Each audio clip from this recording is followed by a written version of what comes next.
never done this before, you know. Yeah, first time for everything, my friend. Guys.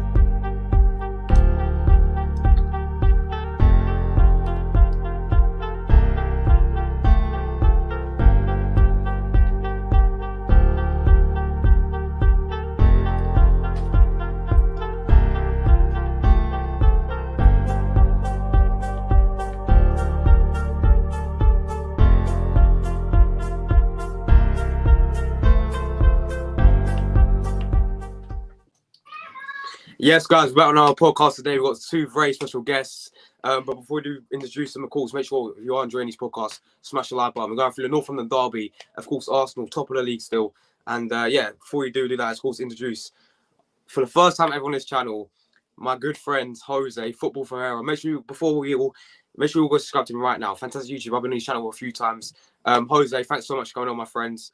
First of all, how are you doing today, my friend? I'm good, my friend, and yeah, thank you for having me. You know, it's my pleasure to come to your channel, and yeah, I really appreciate all the support and love, and big up to everyone in the chat, of course. And like I just mentioned to you before we start this, I'm not used to be as a guest, but you know, Yeah. something new I have to do at some point. So yeah, I'm looking forward, you know, and of course, yeah, I really appreciate you having me on your channel. Yeah, obviously, and with Jose as well, he's a Barcelona fan, but he also does watch all football around the world. His ball knowledge is very, very good. Knows a lot about football, which is why obviously he's on my channel today. But of course as well, we've got Rory RD12 as always, a regular to this channel. How you doing, my friend? I'm doing good. Yeah, just doing good. Yeah, yes. I mean, as Arsenal fans, we're all happy right now. Of course, the first thing we're going to dive right into it, guys. Make sure you all smash the like buttons and all that stuff. So the first topic we're going to talk about today, right? North London is Reds, Arsenal 3, Spurs 1. Yeah, so obviously, I'm sure both of you watched the game, the North London derby, and Arsenal absolutely battered Tottenham at the Emirates. It was on Saturday, wasn't it? Yeah, and obviously, I'll give my quick thoughts on the game, then we'll move on to you guys. My thoughts on the game was, as I said, we absolutely battered them. North London's always been red number one. I think the whole London's red now. It always has been in terms of history. And yeah, Spurs they couldn't handle just Arsenal this season, could they? And even before the game, I went on Jose's channel and I was like, I was feeling pretty confident. Same time, I'd pretty nervous. I did say we'll win it 3-2, but I've got to give full credit to Jose because he said play Thomas Partey. And with Spurs play two midfield, Arsenal would beat them. So, yeah, and that's exactly what we did. And yeah, I thought Partey was superb. I thought Granit Xhaka had a fantastic game. I thought William Saliba pocketed Harry Kane. And I thought overall we were absolutely superb. So, starting off with Jose, my friend, what was your thoughts on the North London derby? Big up to everyone in the chat again. And yeah, I mean, look, first half an hour, you completely dominate. You come out, I think, like, we're going to have to give credit to Arteta because the mentality that he put into the players going into this not London derby was very important. And you saw the Arsenal players coming into the game. You start dominate Spurs 1-0 up, had few chances, but then when Tottenham equalised until half time, there was the better team. But before they equalised, right? And I did say, like you mentioned, I said on my live show, I said, if you've played with 3 in midfield and Tottenham plays with 2 in midfields, I think you will easily win. Even in the second half with the sent-off, I believe even if Embers Royal wasn't sent off, you would still win that game because you always look the better team. And but like I mentioned before, when Tottenham equalised, you was begging for half time because there was over you just before half time, and I thought half time did you good. I mean the penalty bit. I was actually mentioned just about half an hour ago on my live show that you should have cleared out another mistake from, you know, that Gabriel and also Xhaka on the goal. But I thought Xhaka had an amazing game, another great performance. I mean, the guy is just unbelievable. He's, like I mentioned a few times, he looks like a world-class player when he has Thomas Partey next to him. And I think what Thomas Partey brings into this Arsenal midfield is something that you haven't had in the last few years, right? You always struggle in that midfield, and we know in football how important it is to have a strong midfield. And you knew going into this game, you knew your midfield was stronger than Tottenham, right? All you had to do is not making mistakes, and you barely made a mistake in our midfield. This is why you basically control the game. And of course, second half, you come out second half like you did in the first half, right?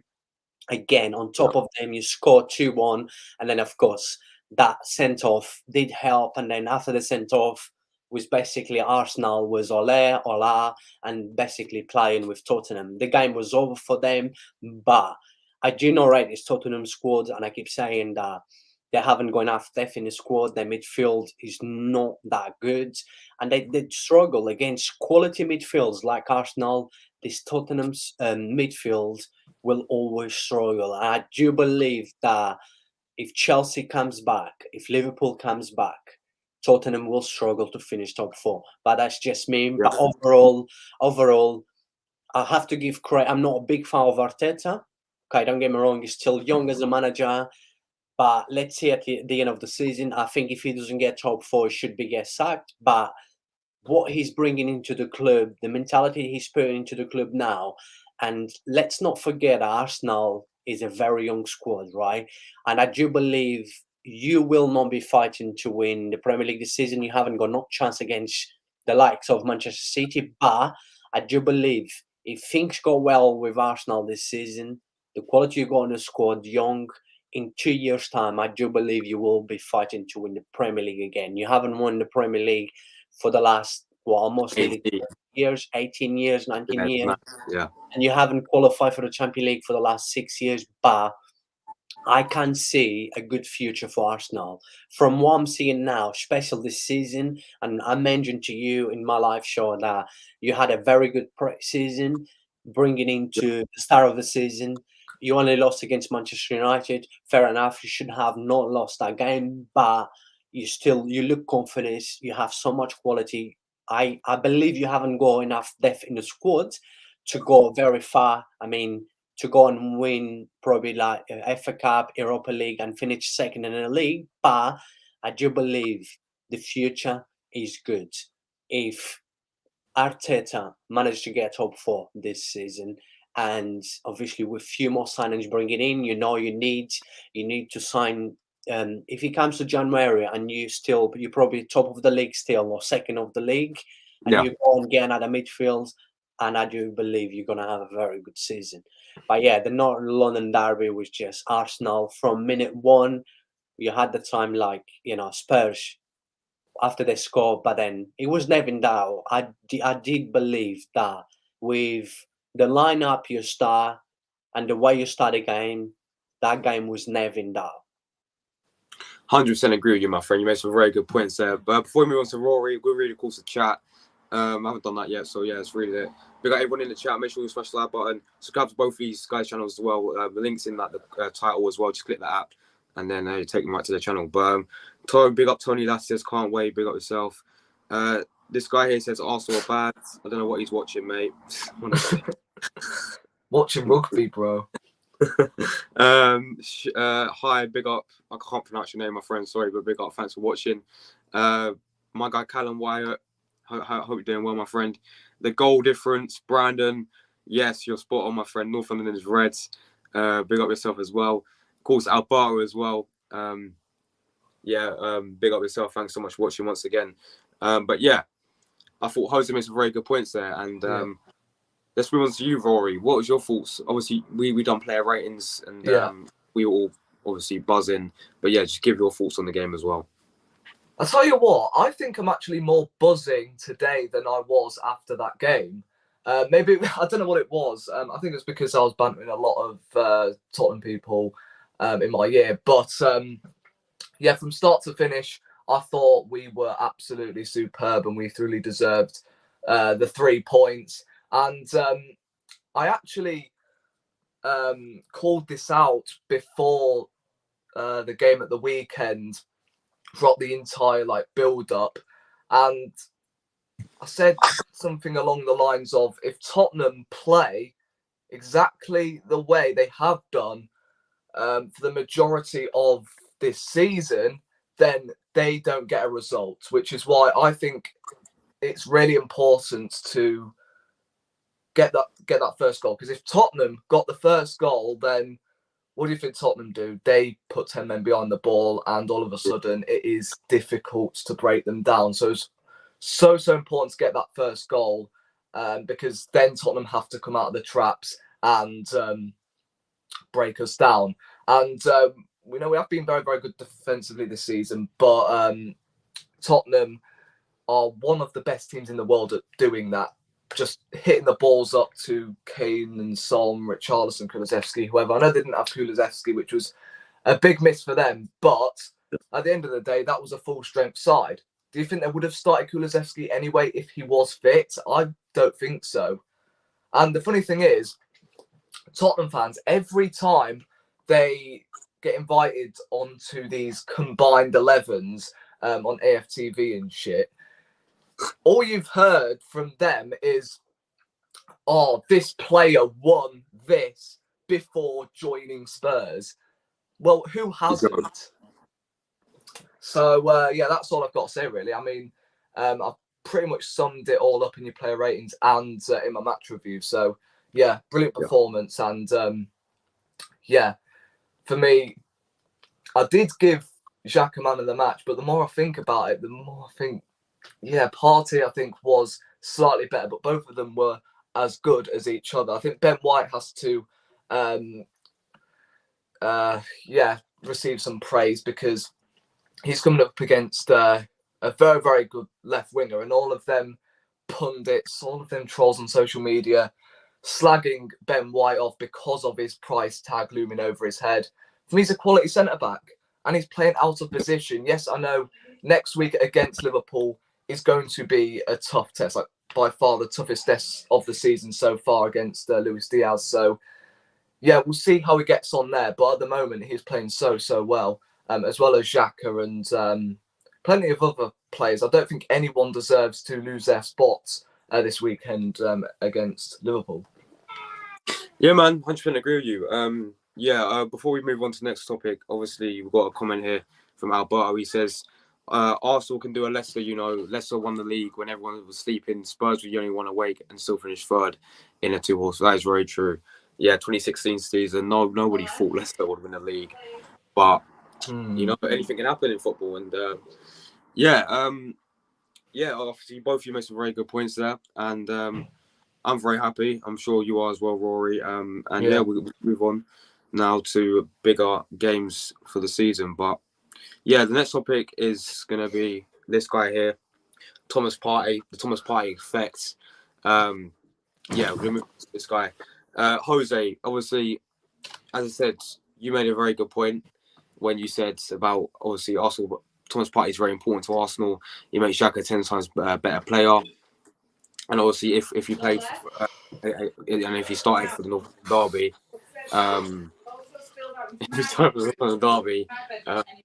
then obviously Arsenal would win. So yeah, obviously, what's been your thoughts on Thomas Partey, my friend? Yeah, like I mentioned, I think this guy is so crucial for Arsenal. It's so important. It gives something else in that midfield, right? And clearly you can see like Xhaka next to him is a better footballer, and that's it. But the question is, can he keep himself fit through the whole season? This is why you should have gone and bought another centre midfield. And when Thomas Partey doesn't play, you can't see the effect that he has in a bad way for the Arsenal team. And yeah, I mean, the guy is unbelievable. I do rate him a lot. And I think Erdem 12 made some good points as well. Like, I do not rate Ben White, but I think he had a very good game. And I think everyone has, but let's not forget as well the hard work that Martinelli had as well on that left side. I thought Martinelli had a very, very good game. But yeah, Ben White was against a top player, Son, and he did really well.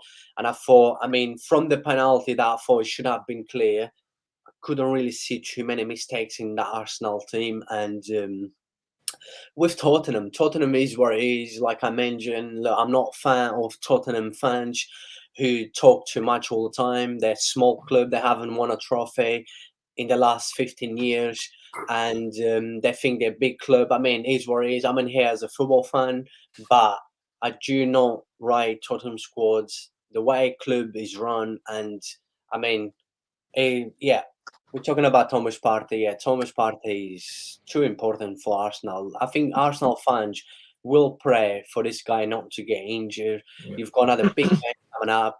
And I like to see Arteta, once he knew the game was over, he start resting important players. I need a rest. And he knew that his next game against Arsenal, never mind the Europa League, because the Europa League at the minute, because it's only group stage, is not important. And you've got, the group stage you are in, you will go through. At the minute, you've got time to give the other players, like the likes of Fabio Vieira, chances. Edu as well, but it was important. I know it was only 20 minutes left. He started making some changes, but that 20 minutes rest is very important. And yeah, I mean, Thomas is so important. I think you guys need to pray for this guy not to get injured, because you missed him against against Manchester United at Old Trafford, and you knew, and I did mention, if Thomas Partey would have played that game, I actually predict Manchester United to win, just because you missed Thomas Partey. Yeah. And I do think if Arsenal keeps Thomas Partey fair, I do believe you finish top 3 this season. 100% agree, my friend. And also, the good point about Spurs fans as well, yeah. I don't know why every single season they just give it all the big one, all their chest out. As you said, they ain't won a trophy for 15 years or whatever. The fact is, yeah, they've won 2 Premier League titles, yeah, and we've won 13. And the fact that we've won 2 Premier League titles at their home stadium is a disgrace, and they want to, put their chest out to us. I don't get it every single season. After that game, they were looking ahead, and they do it every single time. They look ahead to January when they play them. Sorry, when we play them at their ground. Oh, we'll humble you at our ground. We'll probably finish above you once again. Just take your L, man. Like, exactly. I cannot stand them lot, and we know they'll be always in our shadow, because they don't win anything. They'll probably not win anything this season as well. Yeah, I know Conte's a good manager, but I mean, they're not really going to go anywhere with. Conte's a good manager, right? But yeah, for me, he's a good manager. But like you mentioned, you made a very good point as well. You're saying this Tottenham team is, I'm mentioning as well in some of my videos, they're boring. They don't play good football. They're very defensive. And it was important that you start the game 1-0 up. And I thought that was key in that game. You went 1-0 up, because you knew if Tottenham would have been the first team to score, it would have been very hard for sure. But Conte has failed again, because he went and put 2 men in midfield against 3 very strong quality players in the midfield. And Conte thought, yeah, we're going to have luck enough to score, be 1-0 up, or even if we're 1-0 down, we're going to score 1-1, and we're always going to be luck. We're always going to have luck. But Conte, for me, once again this season, and he already did a few times, right? He fell again. And I thought Arteta class him on that game as a manager. That's just me. Yeah. Another thing about Tottenham fans as well, about the red card, or the red card changed everything. Wait a second, did we not have a red card last time we played you lot at the Emirates? Not at the Emirates, but you get what I mean. White Hart Lane. Yeah. And the fact that we was already 2-1 up anyway. Yeah, I don't know why we're still having this conversation. It was a clear red card. His studs are literally above his shin. And that could have easily ended Martinelli's season. Horrible challenge. He deserves to be sent off. Horrible. He meant to do that. He meant to be horrible and to try and break his ankle. So, I mean, look, there's no doubt about that. I don't think anyone should question. For me, that's a red card. Yeah. Right, so before we move on to Rory about Thomas Partey, let's read some of the comments. The goal difference says, hopefully he can stay fit, 100%, man. I'm just worried about him. He's playing for Ghana in the World Cup, isn't he? So, if he gets injured in the World Cup, we're going to be kind of screwed. Yeah. If he gets rested, that'll be good. Yeah. Alberto says, Jose, I wouldn't call a League Cup a trophy. Well, hold on. If that's good enough for Man City, then surely it's good enough for Arsenal or any other top 6 club. So, you know what? If we win the League Cup, then I'll take it. I mean, no, he's talking about Tottenham because Yeah, Tottenham that's last last time time they we won a won. trophy was a Oh, League right. League Cup. Yeah. Yeah. Sorry. Yeah. So, what's your thoughts, Rory, on Thomas Partey? So far this season, and I would say probably last season as well, when he has been fit, he's turned into the Partey from Atletico Madrid. Don't get me wrong, he still hasn't been great for Arsenal. He hasn't really raised the expectations, but so far, I have seen a massive improvement. That anchorman role suits him so well. The guy can tackle, the guy can pass forward. For me, on his day, he's one of the best CDMs in the league, if you ask me. Yes, I know you can chuck your Rodris in there and Fabinho's, but Partey on his day, when he is fit, he is unbelievable. Absolutely. Yes, not in every game he's up to scratch, but he is fantastic, and he still makes it into any Premier League midfield, in my opinion. Maybe not City and Liverpool, but any other midfield he gets into, in my opinion. So he has improved massively this season. And like Jose said, we need to keep him fit. We need to put this guy in cotton wool because we cannot afford to let him get injured again because he is so important. Yeah, man, 100% agree with you. Before we move on to the next, we've got Luca here. Big up yourself, Luca. Why is there 3 people? I don't know, man. I don't know. It is what it is, isn't it? 3 people watching, or yeah, 3 people watching. I mean, I don't know. Yeah, does it mean 3 people? I don't know. yeah, But, I had 70 people watching my review the other day. It was mad. So this happens in YouTube, man. So one day you get 5 people, next day you get 70. I don't know. But yeah, big up Luca. Watching, walking to the gym. Love that, my friend. My guys, he's good. Right, so yeah, we've all made some very good points there, to be honest, about Thomas Partey. Now the next topic is this guy here, the Rolls Royce centre back. Saliba still has Kane in his pocket. I know Harry Kane scored a penalty, right? But that was Saliba's fault.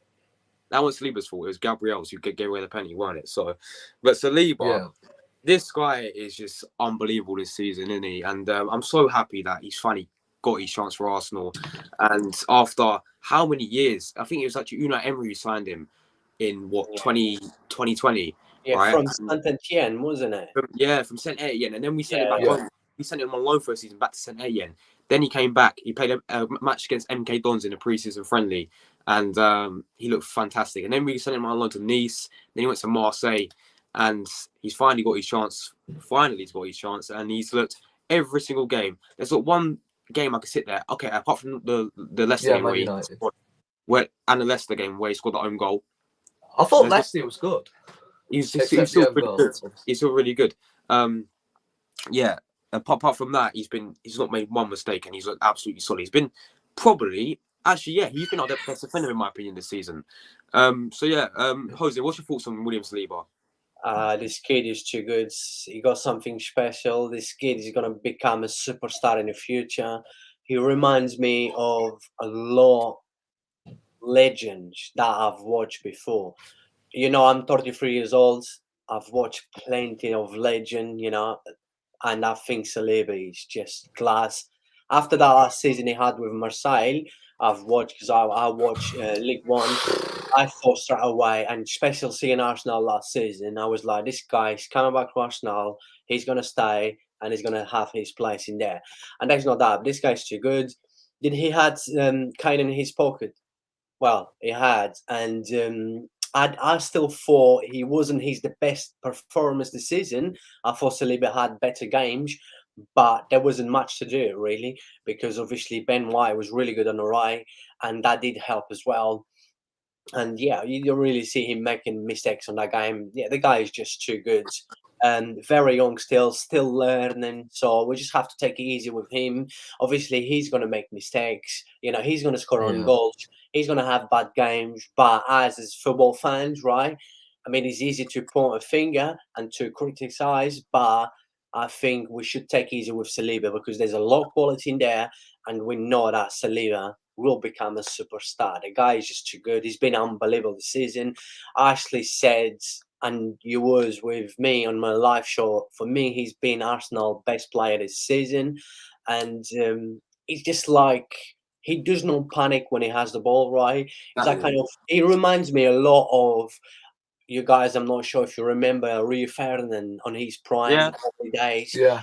His elegance, right? Elegant when he have the ball, right? Saliba looks confidence. He can have like Harry Kane, Son, Kulusevski around him. Yeah, he has the ball. He will not panic. There's the difference. For you to be a good defender, football defender, you need to know how to take your moments, take your time, and non panic.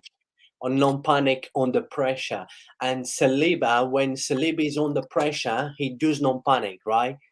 And that's what makes him better than a lot of defenders out there. And remember, he's only young, right? So if he's at 22, he's at 22 now, right? 22, yeah. Yeah, so if he's at 22 years of age, does not panic, yeah, when he has the ball or when his team is under pressure. Imagine when this guy is going to be like when he's 26, 27. Oh, This guy's just going to be unbelievable. He's just class. He is. Yeah, 100% agree, my friend. Before we move to Rory, we've got some comments. Saliba's class. Yeah, Luca, 100%. Alberto says, I love how Saliba don't panic in dangerous attacks. Yeah. Exactly. I think there's a clip where he was up against Son, right? And I thought he almost gave him a heart attack, but my man literally done a full circle and just ran past. He's literally That right nutmeg on the in circle. the second half. It was mad. I was like, whoa. Yeah, he's just so calm on the ball, and that's what I love about him. Big up Brian, and he says, thank God his agents threw down the ultimate to Arsenal and forced his way to the starting 11.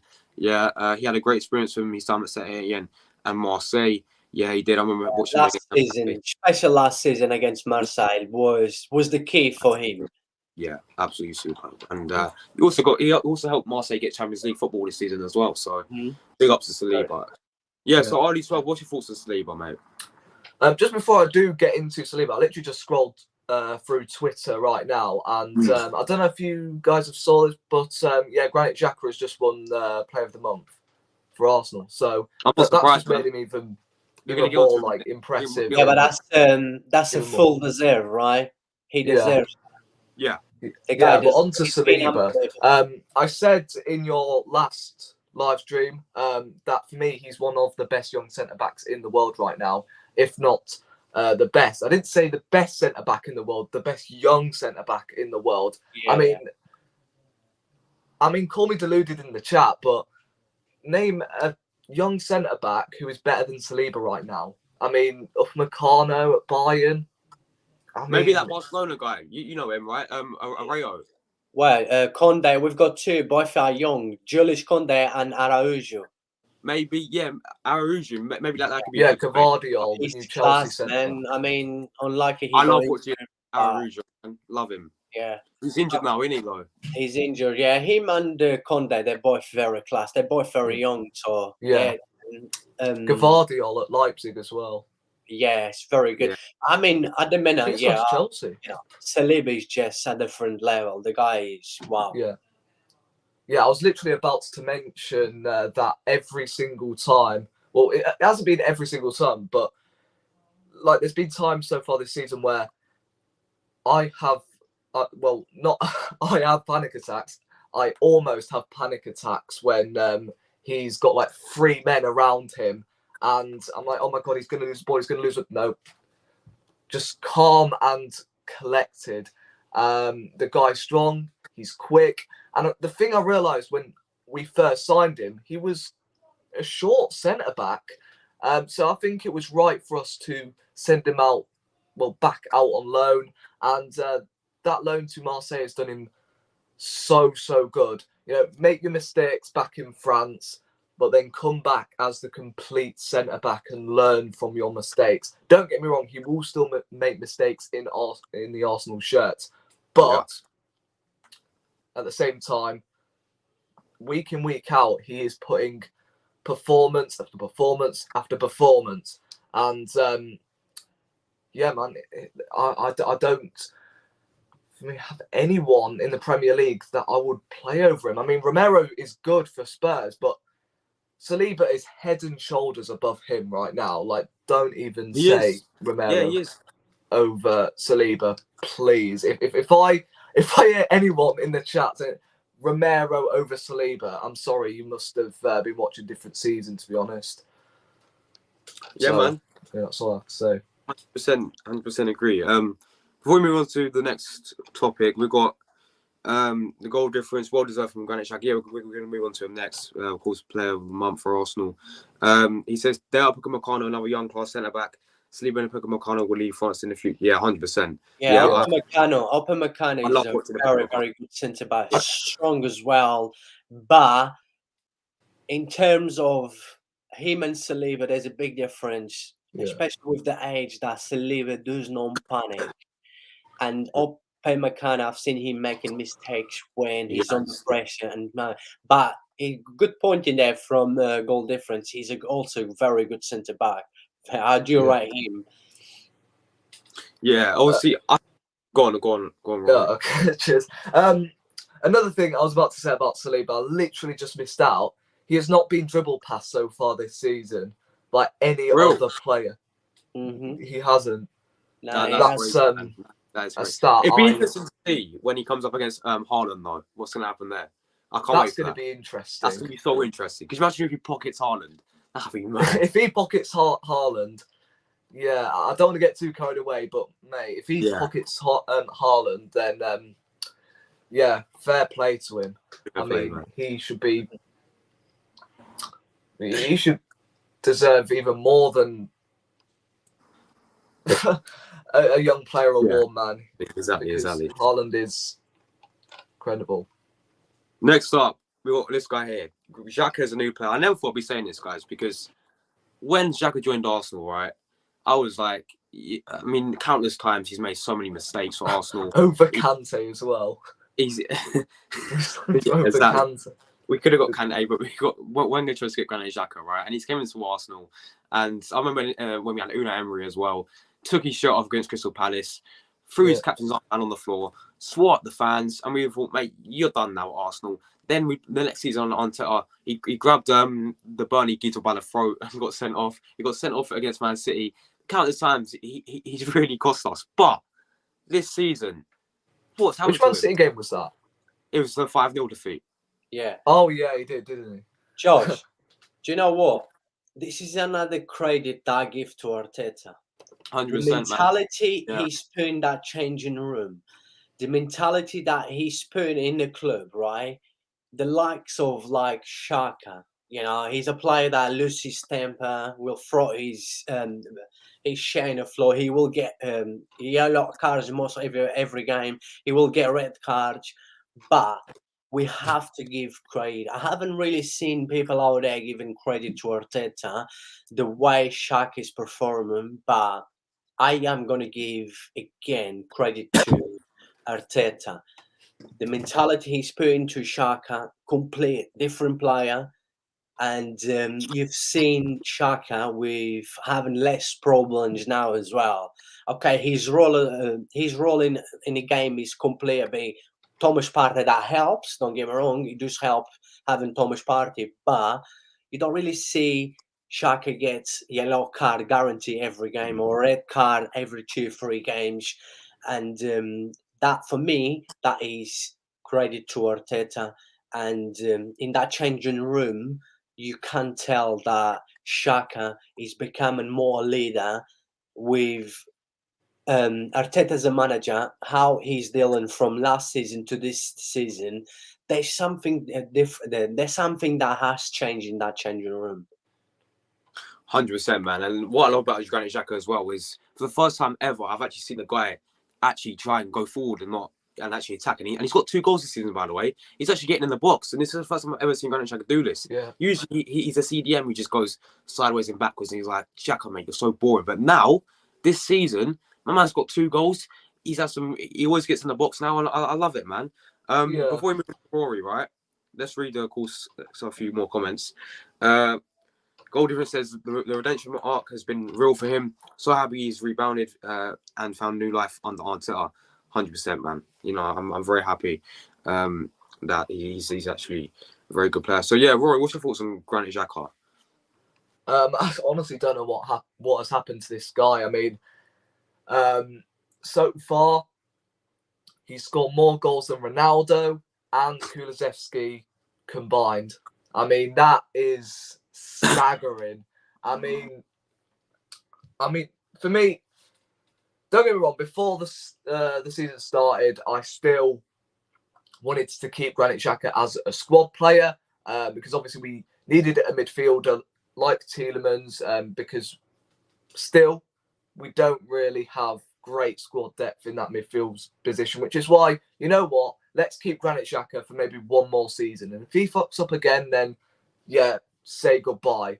Right now, he is worth every penny. Is that over-exaggerated? I don't know. But right now, he's getting forward, he's getting assists, and right now he's really got the fans back on his back. And yeah, it's not like we don't want him to fail or anything. You know, when he plays well, we want to give credit where it's due.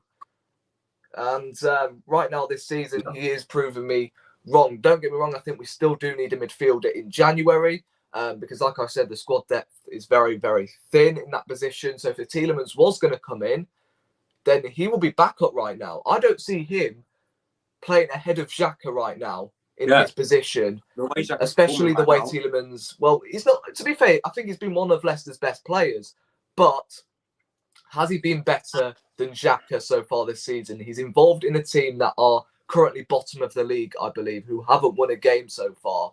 I believe they're actually playing tonight, Leicester. So yeah, against Nottingham Forest. They won a game, have they? So yeah. Yeah, so yeah, who knows what's going to happen in that game? And you can tell that Tielemans does want an exit. So if we were going to get Tielemans in January and maybe another winger, someone like Sane or I would even take a Trossard from Brighton at this rate. He's played really, really well. Pedro Neto is a good backup, but right now I wouldn't take him. Have you seen his stats so far this season? He ain't been He's great. played 7 games, 0 goals, 0 assists. He ain't been that great. That is bad. So for me, I think that boat has sailed now with Pedro Neto. You know, if the chance was there to get Pedro Neto, that was in the summer. So for me, I would move on from that. I would go and get a Sane, a Gakpo, or a Trossard in January. Pedro Neto's quality, I mean, his stats doesn't describe how good he is. Wolves just sacked their manager. Wolves not being good. Wolves has the problem of having got enough power up front. Obviously, they can't score goals, right? That's why they bought in Diego Costa. Let's see how he's getting on. He come on against West Ham, but we knew this was coming from Wolves. We knew they was going to sack the manager. Pedro Neto's quality. We should not describe a footballer just because they're having 2 or 3 bad games, or because the stats not good. I never check stats. I absolutely hate checking stats. Yeah, but then Trossard for Brighton has been really good. But remember, these kind of players perform so well in lower clubs. But remember, when you go and sign for clubs like Arsenal, the pressure to play in a club like Arsenal, the players will feel the pressure, right? Will Pedro Neto or Trossard handle the pressure playing for Arsenal? I don't know. It's different. It's completely different when you play for Wolves or play for Brighton. But Pedro Neto is a very good player. I mean, Wolves not doing well. In general, Wolves is not being good this season. Not just one player, you know? And I thought I was actually begging Arsenal to sign Pedro Neto, but they didn't. You made a good point in there. We all said as well in my live stream that Arsenal needs another centre midfield, definitely. It would be nice if you could get like a Pedro Neto or Trossard in January. I doubt you will get it, but it would definitely be nice. And you definitely need another centre midfield. Do you know what is the midfield as well? So mate, go on, Karan. Do you know what is in the midfield? You know how Wolves have got like, there's actually a few midfielders I'll take from Wolves, like Ruben Neves I'll take, João Moutinho. I think they're both really good. I'll take either one of them, to be honest. I know what you guys think. Oh, Nunes. Yeah, I've heard about Nunes as well. He plays for Sporting, didn't he? He used to play for Sporting. Yeah, he's a very good player. I've watched him this season, and he's been. Yeah, he's a very good player. Oh, got even some good praise for him. from Fulham. Palhinha's another fantastic player. But you guys know that this kind of players are like Nunez is signed for Wolves and Palhinha signed for Fulham. It would be great signings for Arsenal. There's no doubt, but you can't just. I don't think that you will go in January and buy them. They just signed for a new club. So I very doubt you're gonna go in January and buy them unless you put a massive big offer. But this kind of players should be going to Arsenal, clubs like Arsenal and Chelsea. Don't let these quality players sign for clubs like Wolves or Fulham. With all my respect for Fulham and Wolves, these players are too good to be playing for clubs like them. But look, it's all to do with behind, it's all business, and yeah. Yeah, Rory, what was you going to say before I can't cut you off? I was about to say something about Pedro Neto. We know that he has been out with a long injury, which is why I think Wolves ended last season really, really poorly. Yeah. And now, play 7 games, 0 goals, 0 assists. I remember when we wanted Dominic Calvert-Lewin as our main striker before he got an injury. As soon as he came back from his injury, he's struggling to score goals, and now of course he's injured, so no one wants him. So I think that could be the same sequence as Pedro Neto, but that's just me. Yeah, I also rate Neto very highly. I remember him last season. I remember when he plays against Arsenal, and he was literally tearing us apart at one point. So yeah, he's a very, very good player, and I'll definitely take him at Arsenal. But yeah, before we move on to the next topic, let's really call some of the comments. Alberto says, I know Gabriel gave a penalty away, but he's still the beast of our back four. He bullies everyone that tried to bring danger against us.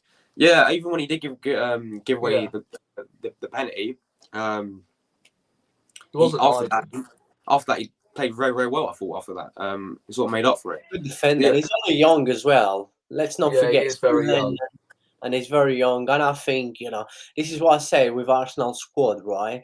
Arsenal squads, if you keep these squads, if Arteta gets into the top 4, you keep the same manager, because in football it's important when you start a project with a manager and give manager time. And if you give Arteta time and keep this kind of players, I do believe in the future, in 2-3 years' time, Arsenal will be one of the best teams in the Premier League and will be fighting to win the Premier League. Because look, Gabriel, like Alberto just mentioned, I do rate him. I think he's a very good defender. Okay, I've made a few mistakes, like against Fulham, he gave the goal away to Mitrovic, but then he went to score the winning goal. He felt but the pressure never going to his head, because after that mistake, you would see a lot of defenders out there, having a bad game. Then he come back and he had a good game. He scored a winning goal, and the same against Tottenham. He gave the penalty away, but then after that he had a very good game. Yeah, 100%. Yeah, then obviously we've got the goal difference. Says Jacques Gladbach was more of attacking 10. Wenger and Emery transitioned him to a deep line 6, which he needed. Yeah, I remember him. It's very, very true. Like, yeah, I remember him, and then he sort of got changed. Very true. He also says, reaping the rewards of experience, he has gains. I think he's on about Neto's a baller. Wolves just like in the final ball and finishing. Yeah, I mean, I'd be interested to see how Wolves do with Diego Costa, as well as I don't know who do you guys know who they're going to be getting as a new manager yet? Or well, I don't know. They're after Sporting Lisbon manager Ruben Amorim. Is he good? Sporting Lisbon manager. He's good. He's young. He's like he's good. I like him. I rate him. He did well. He was doing a good job at Braga before he signed for Sporting. And I think he's very young still, very, very young. And I do believe he's going to become a top manager in the future. Also, I've literally just read on Twitter. I don't think he's going to leave Sporting. I doubt it, but... Also heard that they want Steve Bruce as well. I've just looked on Twitter. They want Steve Bruce. Sky sources will set Bruce over vacant managerial role. Definitely. If they get Oh Steve my- Bruce, they're going down. Sorry, Wolves fans, Oh but my god! Steve If Bruce they is get Steve- Steve Bruce, I think I can see them getting relegated. I'm not even Literally. joking. Yeah, big up Stephen Feely, by the way. Amazing YouTuber, great YouTube channel. Hi, Jugan, I hope you're well. Just messaging you on Twitter. Yeah, I'm filming my phone, so I can't really look at Twitter at the moment. But I will definitely after take a look on Twitter. But yeah, big up yourself, my friends. Right, yeah. So everyone made some good points there. We're gonna move on to the next topic, and it is the Arsenal still top of the league.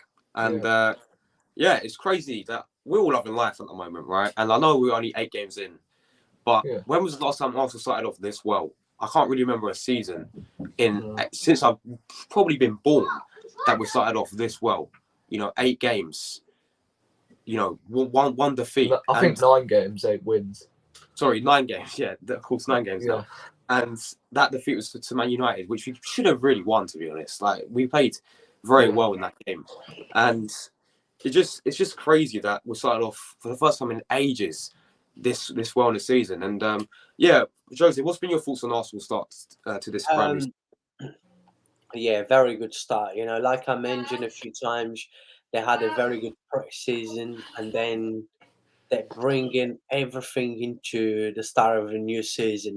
Their confidence, they're scoring goals, they're winning games. That's just going to bring them and give them so much confidence. And yeah, look, Arteta's doing well. Arsenal's playing good football, but it's still early stage. And you are top of the league. Enjoy the moment for now, because let's be honest in here, I don't think you got any chance to win the league. But hey, football, anything can happen. We've seen, like Alberto mentioned, Leicester did. So what can Arsenal do it?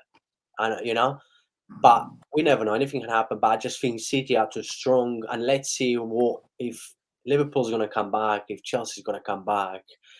Manchester United, I don't think they will finish top 4, but it's too early to say. But for now, as you're still top of the league, just enjoy. And I think you deserve. You've been really good so far this season, but you've got big games coming up now. You've got, the next 4 or 5 weeks is very important for you. You've got so many games, and you will be playing against City. Next week you're playing against Liverpool. And if you ask me, do you think like Liverpool game it's going to be tougher than Tottenham? Yes, I think Liverpool will be a tougher one, and a lot of people will say, yeah, of course, Liverpool is a better team, but Liverpool hasn't been performed well, right? So at the minute, of course, it's the best time, to play Liverpool because they're not doing well. But even Liverpool is not performing well. If you said to me, who would you like to play right now? Is this the biggest game of the season, Liverpool or Tottenham? Of course, Liverpool. They're non-performers, but this is going to be your real test. Because if you go in there and beat Liverpool, there's going to be a lot of questions asking out there, and you could easily fight to finish, probably even second in the league. 100%. Long way to go. Yeah, still a massive long way to go. But before we get into RD12, Alberto says Steve Bruce beat something that's a joke. I genuinely be surprised. I wouldn't be surprised, to be honest. I wouldn't be surprised if that actually happened. And no, I literally looked up Twitter, and Sky Sports have not announced, but apparently sources are going around that Steve Bruce has been has been told that he could take the Wolves job. I believe he's West Brom manager right now, isn't he? I think he manages West Brom. So. Yeah, and West Brom are willing to let him go. I think so. I don't know if West Brom. I don't know. I don't really watch Championship. I don't know if they're doing well or not. Yes. No, they're doing really bad. They lost at home 3-2 to Swansea again yesterday. Oh wow! And they're shocking. Absolute. Sorry, on Saturday, not yesterday. They are shocking. West Brom ain't been in the Premier League for ages, have they? I mean, I remember they was in the Premier League a few years ago, but yeah, they've been very shocking this season. Yeah. We'll give them 6-0 off getting Carabao Cup as well. Yeah, but they played their C team, didn't they? I remember that game. Yeah, to be fair. That's not grass. Stephen said 2015-16 Mourinho should have won it. That's true. But I think we actually lost to West Ham the opening day that season as well. And so yeah, about the start. Like we haven't had that best of start since. Yeah, you should have won it. But yeah, we should have won that season. We finished second. That's when Leicester won it, and I'm pretty sure nowhere near. but we didn't have a striker, and we had a striker, but it was Olivier Giroud, and Giroud was missing chance after chance. We had Mesut Ozil, and I think provided him chances, and he was just missing every single one. I think, you know what? I think that was actually the transfer window where it was just Benzema every single day, and we didn't end up getting him. It was. And then, what was it? Like 5 or 6 years later, it's Vlahovic every game, every day.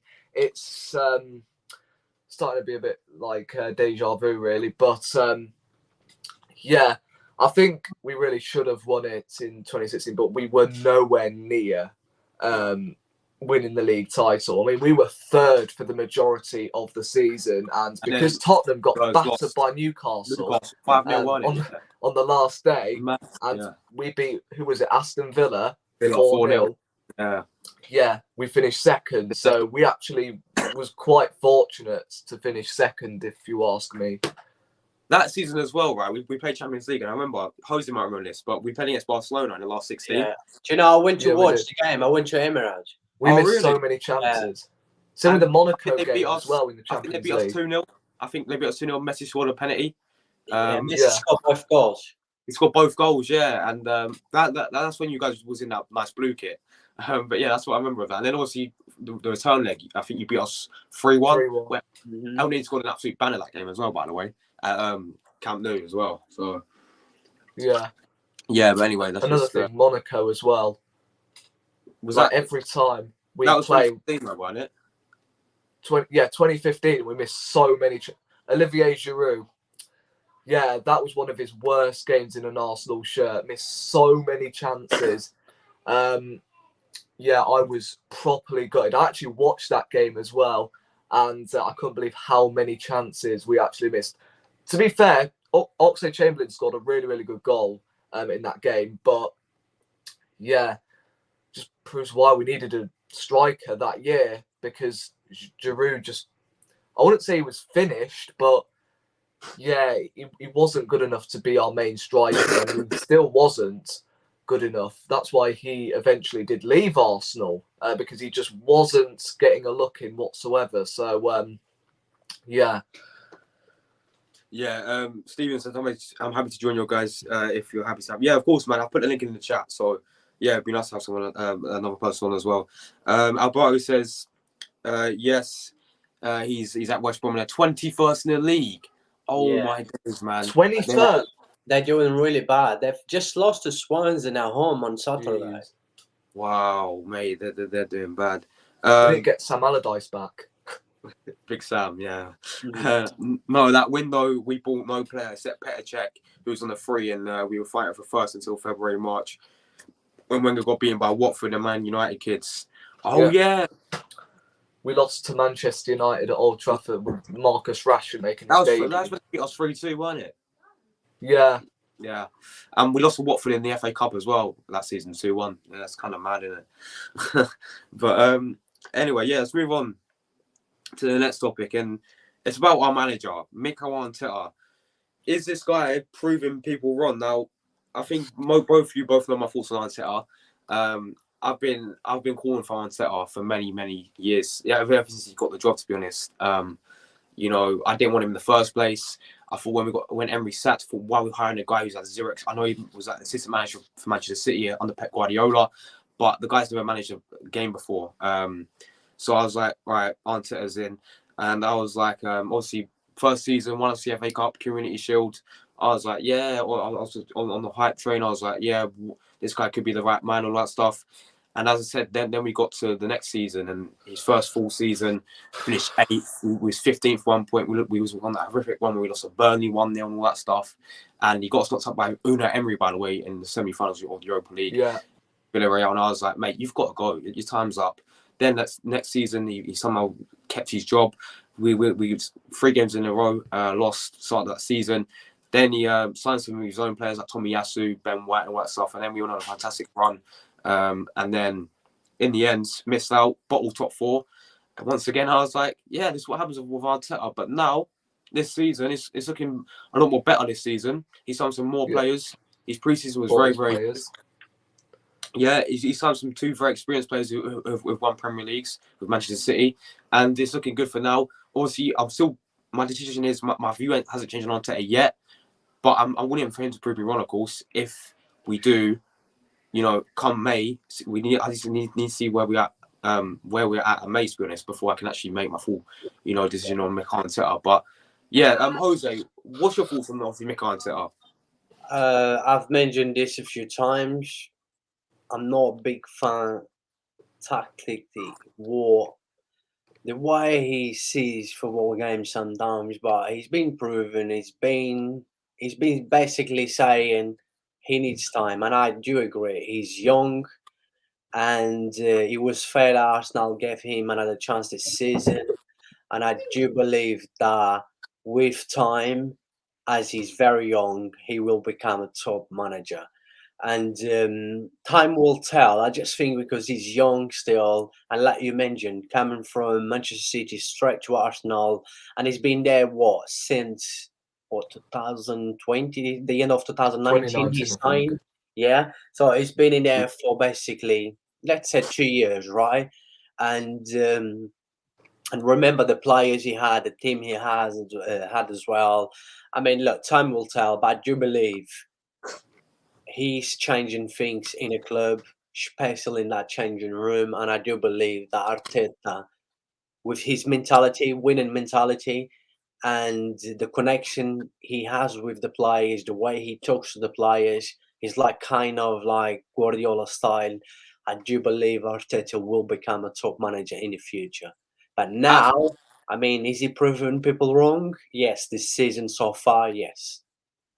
Have you watched all the Amazon documentary, by the way, All or Nothing? Yeah, I only watch a few clips over here, and you can tell that coming into this season, there's going to be new things, and you can see now the results of it. Yeah, 100%, man. Someone said it's not working, mate. You should send it. Yeah, this one last time. I tried to get Brandon on my on my watch one, right, and it comes up. I don't know if you guys know about this. I don't know why it comes up with error page 404. I generally don't understand it, my friend, but I don't get it, man. I don't know. Like, I'll try and get to it on my laptop quickly, but I don't know if it will work. But yeah, anyway, Rory, what's your thoughts on, obviously, well, the question is Arteta proving people wrong? What's your thoughts on that? Yeah, he is proving me wrong.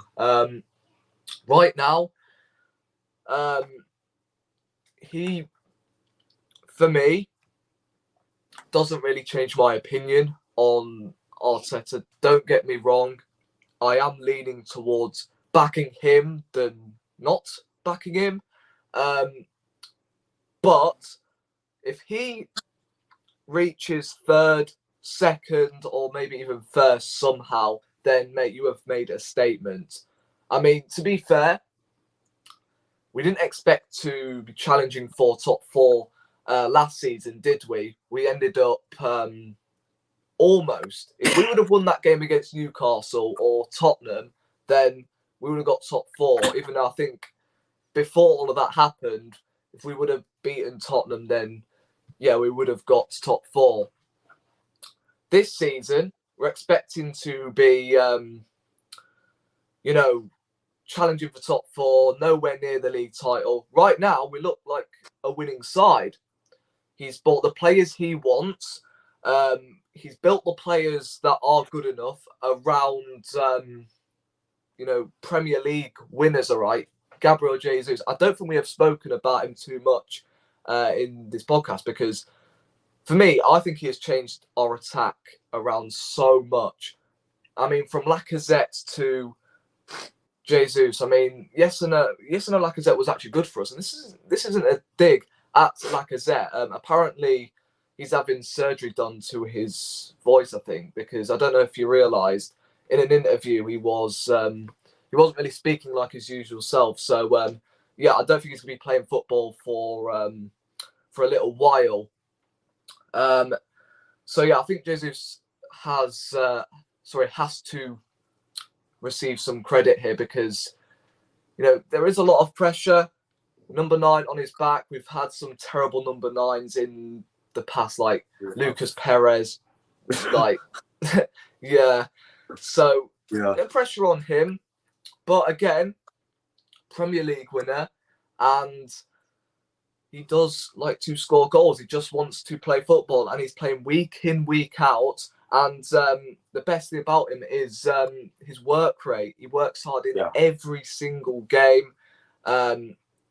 He knows that, you know, if he does something wrong, then he'll accept the criticism. For example, if he got a yellow card against Tottenham the other day, then he would have been missing in that Liverpool game.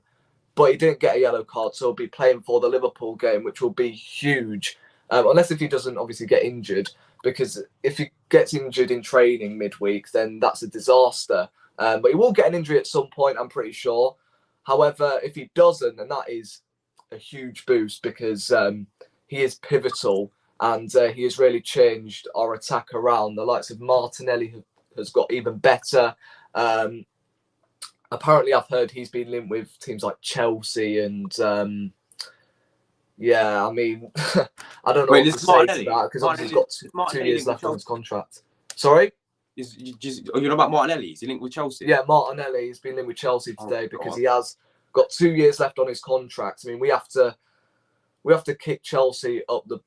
Yeah, I'm not going to say that. Yeah, we need to kick them up where their great response are, and yeah, just tie this guy down to a new contract. I mean, or else we are going to lose some of these players. I mean, at the moment, we are lucky that we are keeping hold of some of these, the likes of Saliba, Martinelli, even Saka, I would say, because they are such talented players. Don't get me wrong, I think we do need more experience in this first team. But right now, I don't want to replace these young talents. I really don't.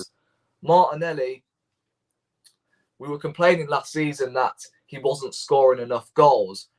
Now, him and Saka have switched roles. Now Saka is assisting more but not scoring goals, and Martinelli is starting to score goals but receiving less assists. So, yeah, I think Arteta has proved me wrong so far. But again, if you get outside the top 4, then for me that is a cut-off point. You have to be sacked. I don't care if it's freaking Pep Guardiola in charge.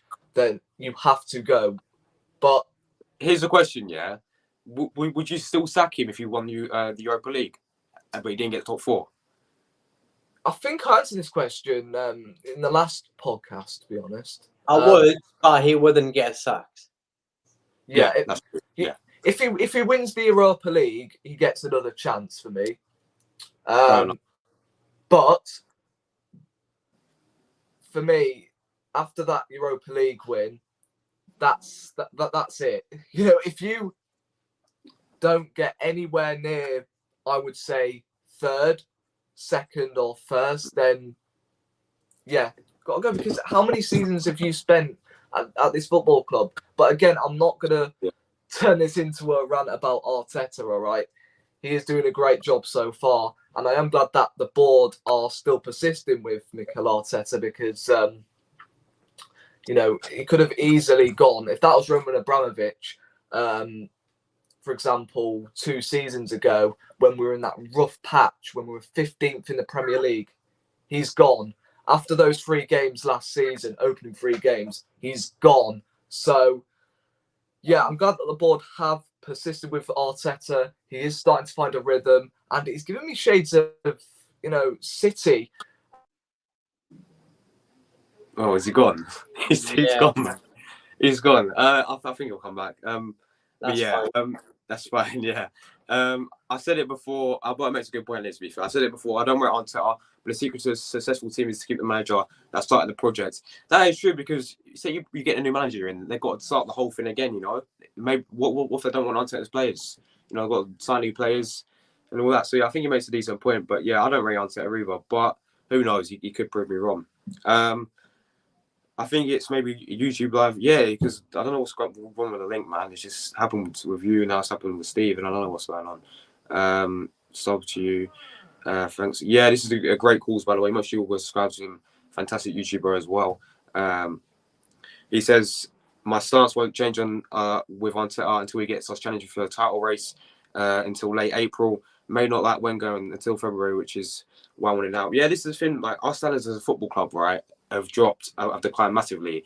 If people wanted Wenger out because he always got top four, and it wasn't the fact that we wasn't challenging for the league title, and people wanted him out because he never got because he as I said, never challenged for the league title. So, but now people are happy with finishing 8th and 8th. I don't understand, but if I wanted Wenger out for them same, this is for the same standards, then I want Arteta out until we beat so simple. Yeah, exactly. I 100% agree with you, my friend. It's about staying consistent. Oh no, Rory. Yeah, I'm sure he'll be back soon. I'll bite with the facts. Yeah, so let's move on then to our next fixture. We've got Liverpool. Obviously they've been doing shocking this season. Went 2-0 down to Brighton, and I thought it was going to win it when it was 3-2, but Brighton in the end done well to come back and make it 3-3, and they haven't been great all this season. Liverpool. I don't know what's happened to Liverpool, to be honest. And Arsenal have got them next. Now, I'm very confident actually going into this game for Arsenal. I think obviously it's at the Emirates #1. We don't really we have mixed games against Liverpool at the Emirates, and I think this time around we can actually put up a good fight. Jose, what's your thoughts on this game coming up? I think it's Sunday. Yeah, Sunday. Arsenal-Liverpool. Like I just mentioned, I think even so Liverpool's not performing well. Yeah, they've been very poor this season. I do believe this is going to be a very, very tough game for you. It's Liverpool at the end of the day. They have too much quality. They got a top manager. And I do believe this is going to be a very tough game for you. I mean, it's hard to predict because we don't know what. At the minute, yeah, you're playing well, you're confident, you look good, you look better than Liverpool. But then Liverpool is Liverpool, you know? They got the quality. They got the quality out there. And seeing Liverpool not perform with the quality they still have, it makes you wonder, right? And you've seen the gap from Mane still not there. And a lot of them players, top players. Thiago just come back from injury, you know. He actually played alright against Brighton, and but you're seeing on that right side, you know, he just cannot defend. Arnold's been absolutely shocking. I cannot believe. I knew he wasn't good at defensive. He'd never been top, right? For me, a top right back needs to know how to defend fast, right? But he's just been shocking this season. That midfield, the likes of Fabinho, hasn't been great since this last season, the end of last season. And yeah, a lot of players on performance. Salah seems like Salah can't find the back of the net. Nunez still getting used to new club. Firmino has actually been really good, and they've been unlucky with some injury, but a lot of players is not performing. I mean, the only person that can change that is Klopp. They got the quality, and you know they can always turn up in a day with the quality they have. So it's going to be a very tough game for you. I do believe you might get a draw. I think I'm going to predict that game a draw, but there's no better time to beat Liverpool than now. Now is the right time for you to beat Liverpool. And if you beat Liverpool, I do strongly believe, and I say this a lot of times, if you keep everyone fair, and of course, Thomas Partey, Gabriel Jesus, Saliba, if you keep all of them fair, you can challenge to finish second in the league. I do believe that. Yeah, 100% agree with you. Steven says, let me know when your next live show is, and then I'll be there to come on as a guest so I can support your channel like you're supporting mine for the time. Of course, my friend. Yeah, of course. Obviously, I watch your videos all the time, mate. I just don't really, I don't really have time to comment. Well, I do have time, I just don't comment, which I probably should do a lot more often. But yeah, I really enjoy your channel, mate. Really do. And of course, you're always welcome on mine. RD12 says, sorry, mate, my phone died. No problem. Just let me know if you want to come back on or whatever. But I don't know. My phone has got 4%. Oh, okay. It's kind of mad. Don't worry about them. You know, we're gonna probably wrap up anyway very soon. But yeah, We the need to way they get are playing. we need to get this guy into my live show as well. 100%, man. 100%. I mean, yeah, everyone, guys, make sure you all subscribe to Jose's Football Forever. He's fantastic. He deserves so many more subscribers, you know. My man's only on 1.7K, but yeah, the work he puts in, the people he gets on his stream and on his channel is fantastic. And I've been on there 3 times now, and I really love coming on your channel. So yeah, big up to him. The way they are playing, we can take them. Saliba to pocket Salah and Firmino, just like he did to Kane and Solomon and Charlison. He could be our next Tony Adams, and I'm not overhyping. He's that good, and he's only 21.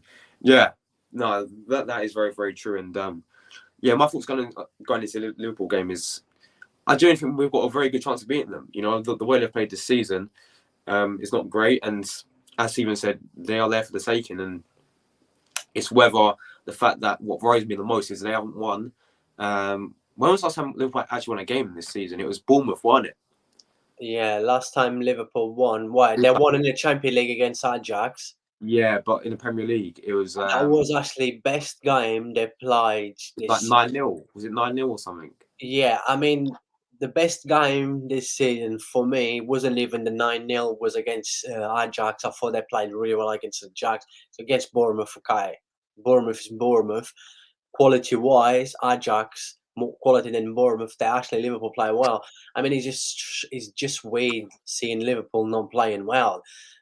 You know, they have so much quality, but I mean, if you can, yeah, you can't take them now, and this is the best time to take them.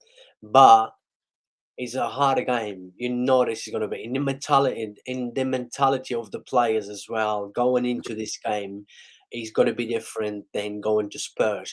With Spurs against Spurs was more like the rivalry. You know, it was a lot more. I mean, hating. You know, in against Liverpool is different. So I mean, it's a very, very tough game to predict. But yeah, I think Liverpool last game they won in the Premier League was against Bournemouth. Yeah. And So, to be honest, they are due a win as well, especially, and they're probably going to want to get it against Arsenal. But I don't know where they are in the league table. Are they they must be below? They must be like very low. yeah, I was just checking that now. Let me just check that now quickly. Last time I checked, it was ninth. Wow. Yeah, they're ninth in the league. Yeah, that's right. But they But still got a game in their hands. They're with yeah, 10 points. here's the But question: do you think Liverpool this season will get back to challenging for the title or not? You think? no, I don't think. I don't think Liverpool will get back to the title. I think that the only one can probably keep up there against Manchester City. The looks of it is Arsenal. If they keep everyone fair, and if you go and beat Liverpool, I do believe that you're going to be there. But I don't think you have any chance. Anyone's got a chance with this Manchester City squad. They're just too good. Yeah, 100%, man. Steven says, no worries, bro. Whether you watch live or on playback, I'm always grateful. Thanks for the praise. No problem, my friend. Really appreciate it. And yeah, I said, you're always welcome on my channel anytime, mate. Yeah, lol. Yeah, so moving on to the next topic. We've got the, I know it's not until a few months, we've got the World Cup before, but after that, it is the January transfer window. And I don't know if you remember, Jose, but last season, Arsenal in January signed nobody. Yeah, And yeah. that's probably what cost us top 4 in the end, because we really needed players like midfield, because we had Partey injured, we had Granit Xhaka, you know, injured as well. We had to play Lokonga on any for a few games as well. So this window, right? I know you've sort of mentioned it before, but who, in your eyes, who would you like to see Arsenal sign, and like what positions, positional wise, should Arsenal really go for in January? Yeah, I'm still gonna say the same thing that I said in the last few days in the summer transfer.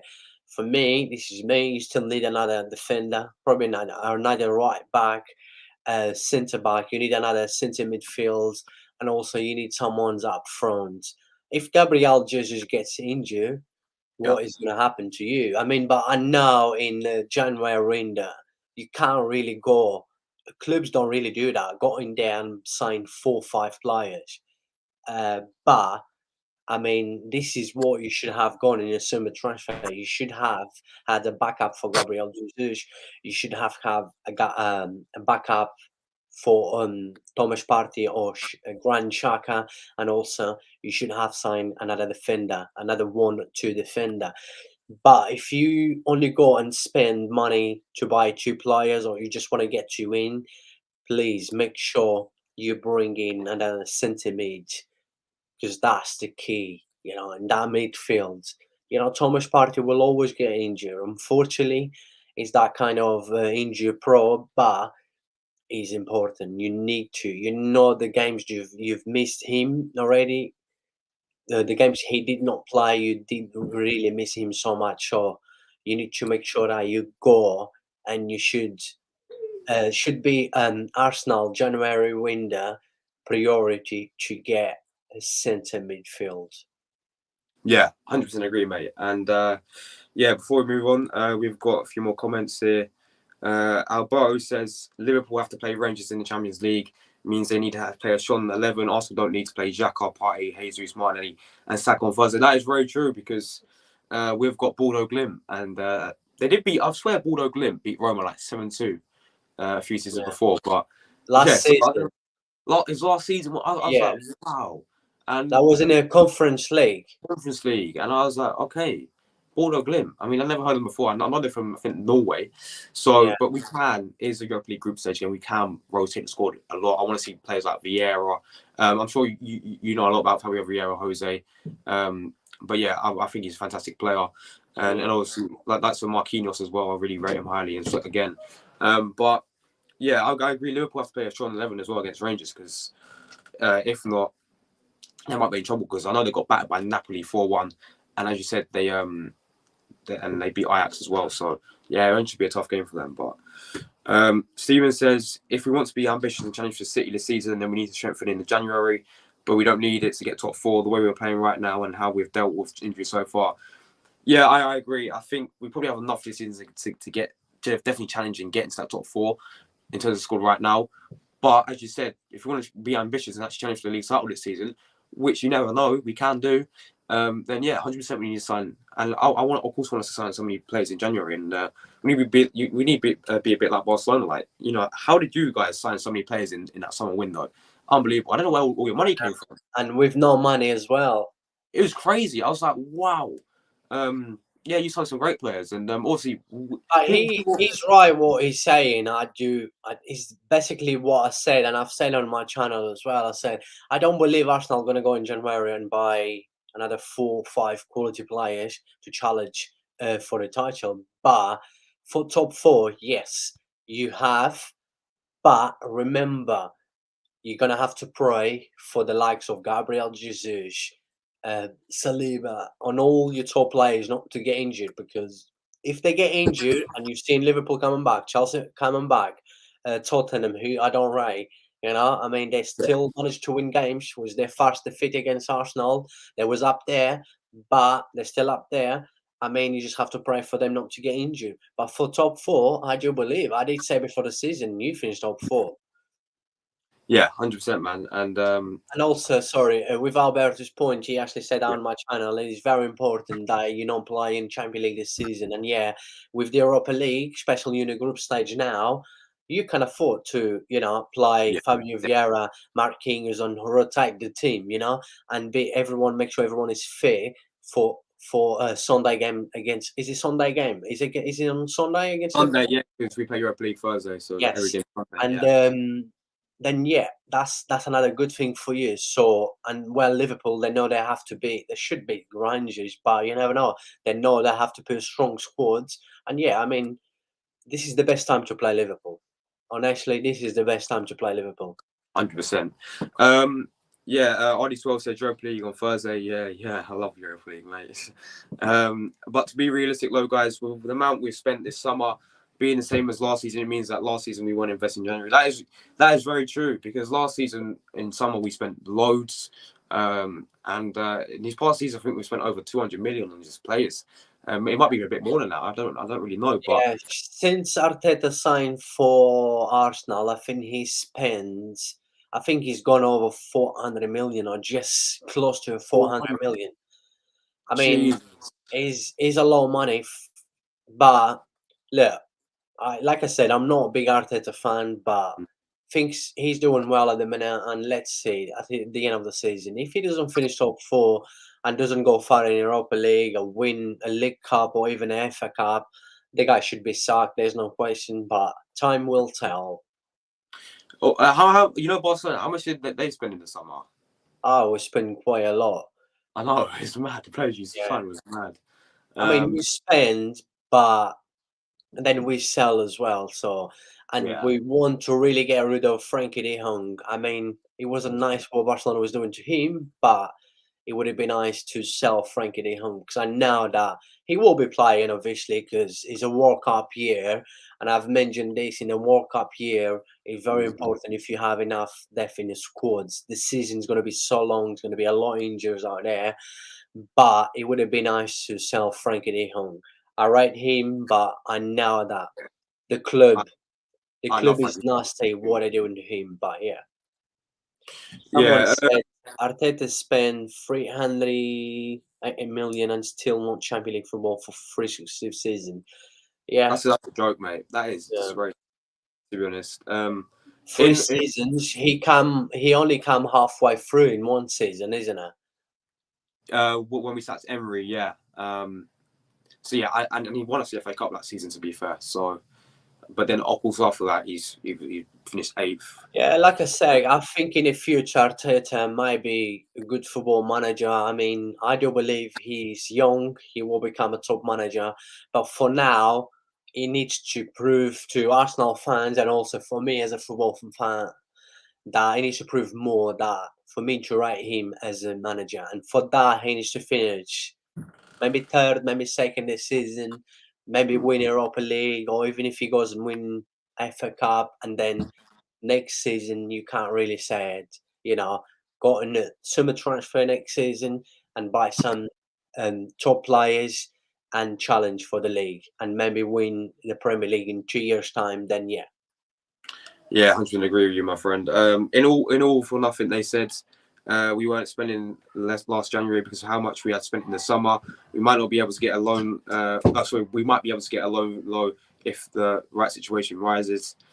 Yeah, sort of like what we did with Odegaard when we signed him. We loaned him from Real Madrid, and then he came in for 1 season, and we signed him the following season. So, I guess that's what's going to happen. But yeah, we read he spent 300. That's crazy. RD12 says, "Would you say Nkunku at Leipzig? We want to try and make him." I don't know what it says. Chelsea with a bid. Yeah, I've rated Nkunku very highly. What about you, Jose? What's your thoughts on that? Yeah, he's a good player. I like him. Another talent that Paris Germain let it go. I mean, there's been so many talents out there that Paris Germain just let them go. I mean, I don't get this club. I mean, they got a lot of money. They just want to get big names, big star. But Paris Germain is one of the best young academies in the world.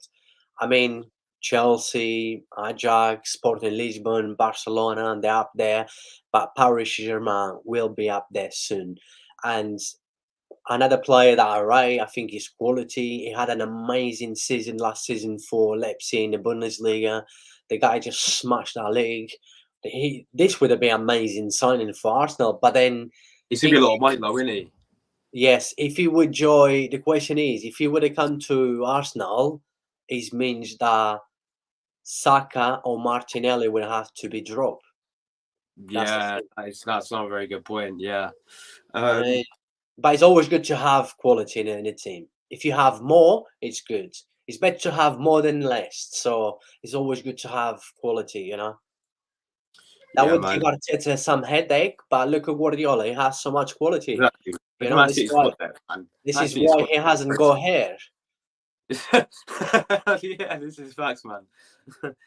Steven said he joined 2019-20, and he got Europa League. Was that the end of 2019? Yeah, I remember. Yeah, when he won the FA Cup, and if he didn't win the FA Cup, we would have not even been in any European competitions. So, yeah, yeah, I'll take Nkunku from Leipzig. Quality player and improves general squad depth, which is the main thing.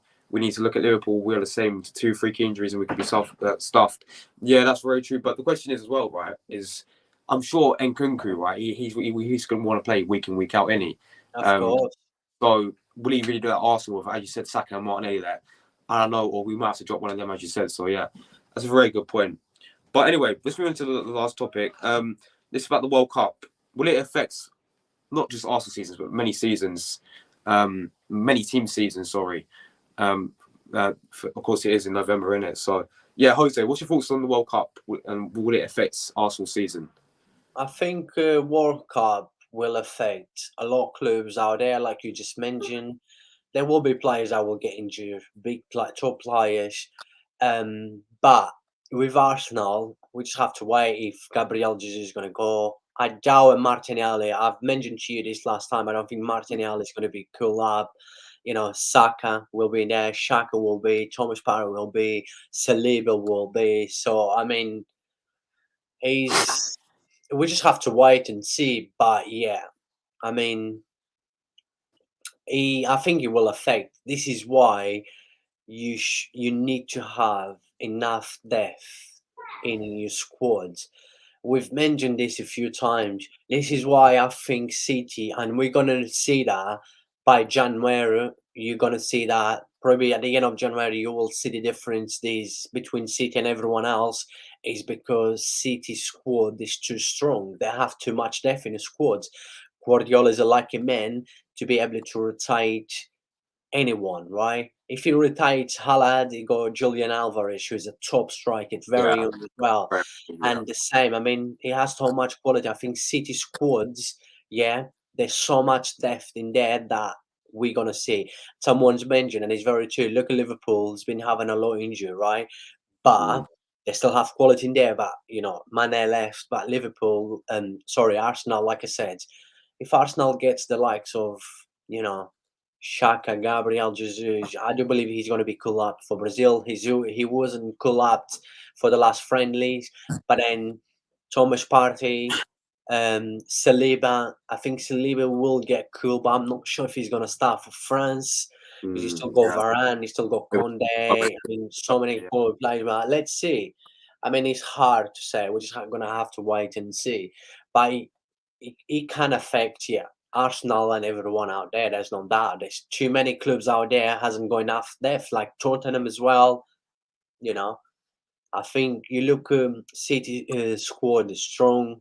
Chelsea, I would say Chelsea is strong. I think Chelsea, Liverpool, and City, yes, have a better squad than Arsenal. I don't think we shouldn't agree about that.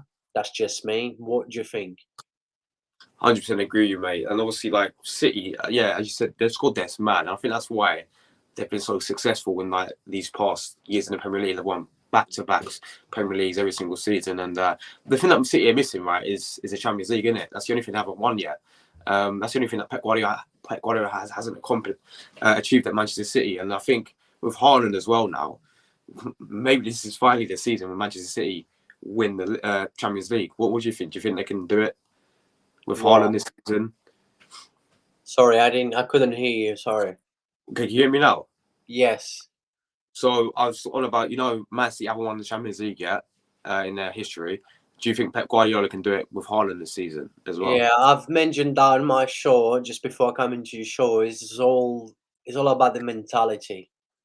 In the Champions League is the mentality. City has the mentality in the Premier League. They've been doing over and over. Liverpool, okay, they've won, 2 years ago, right? But they have the mentality in the Premier League. But in the Champions League is different. Look at Real Madrid mentality. Look at their run they had last season in the Champions League. Yeah. So if they have the quality, yeah, I think City has too much quality. For me, they are one of the favourites, and I do believe, especially with Haaland now, Julian Alvarez, they can serious win this time. But it's all about the mentality. Have they got the mentality in the Champions League? No, I'm gonna be very honest with you, because if they had the mentality, they've been failing the last years in the Champions League. They fell against last season, not because of the quality. Last season they have so much quality, but they fell because they did not have the mentality in the Champions League. Guardiola has, but it seems like the mentality in the Champions League is not there yet. But this season can be different, and I believe they will probably reach the final this season.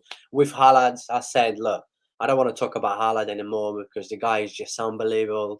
A lot of people will call me idiot when I said when he signed for for City, I said this guy's going to smash this league. I don't care this Premier League. This guy is just too good. But then look, we're gonna see. I mean, he's what he is, but yeah, I do believe they can series win this season with Haaland. Just, I mean, it's crazy to not think that they can win, but it's all takes is the mentality. Real Madrid. That's why Real Madrid wins Champions League over and over again. Is because Real Madrid has the mentality in a club, and the mentality goes Yeah. into every player. You know, look at last season, the run they have, the craziest run I ever seen in Champions League. Unbelievable, wasn't it? Nobody expected them to really win it either. Like you was thinking about Man City winning it and gets to the final, but that game against Manchester City, right, when Man City went 1-0 up and Real Madrid had to score, what was it, 2 goals to stay in the tie, and it's 90th minute, unbelievable scenes, and then they It's wanted the to win mentality. it. It's the Champions League mentality. Wow, that was And fantastic. City hasn't got. City's not that kind of club has the Champions League mentality. It will take time, right? That's why, you know, it's all about the mentality. And I do believe after failed for so many years now, surely Guardiola has the pressure now and surely needs to do it. 100%, my man. We have to be careful with Martinelli and Saka. We forget easily that these are only 18 to 20 years old. Very true. Yeah, we can't forget these men playing for Arsenal week in, week out. Very, very young still. So, but it goes to show that they've got a very good future. We've got a very good future ahead of us. Oh yeah, I do believe this Arsenal squad so young. You know, I mean, there's only I think it's 4 or 5 players that ever played in the Champions League before, and you only got 2 players just come from Manchester City that ever won the Premier League. So, I mean, the future. I said the future is good. I do believe, you know, in 2 years' time with the right people, keeping the same players, maybe the same manager. Let's see how he's going to get on with the same project. I do believe Arsenal will, with time, in 2 years' time, I reckon Arsenal will be fighting to win the Premier League. Yeah, man. Haaland won't be, which is a clever purchase by Man City. Oh yeah, he won't be at the World Cup because he's Norwegian, and they didn't qualify. City listen up.